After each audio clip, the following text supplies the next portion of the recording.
Hi అండి, అందరికీ నమస్కారం అండి. ఈ వీడియో లాస్ట్ వరకు చూడడానికి అయితే ట్రై చేయండి. మీ రామచిలక వచ్చేసి మా టెర్రస్ మీద అయితే పడిపోయిందండి. ఎండ దెబ్బ తగిలి అయితే మా ఫ్లోర్లో ఒక మామగారు వెళ్ళి బట్టలు తీయడానికని వెళ్తే అక్కడ పడిపోయి ఉన్నదండి. అప్పుడు వెంటనే చూసి కొంచెం నీళ్ళు పట్టారు. నీళ్ళు పట్టిన తర్వాత అది కొంచెం కోలుకున్న తర్వాత వదిలేద్దామని చెప్పేసి కిందకి తీసుకొని వచ్చారు. ఈలోగా ఈ పక్కన బాబు ఊసలాడుతున్నాడు కదండి.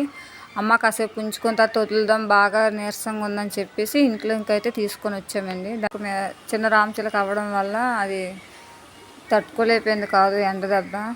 ప్లీజ్ అండి, మీ బాల్కనీలోని మీ టెర్రస్ మీద కొంచెం మంచినీళ్ళు అయితే పెడుతూ ఉండండి వాటికి. అలాగే మీ గేట్ల ముందు కూడా పెడుతూ ఉండండి. కుక్కలు కూడా నీళ్ళు తాగుతాయి అన్నమాట. ఇంక చూస్తున్నారు కదండి, ఈ ఉడత చూడండి ఎంత బాగా తింటుందో.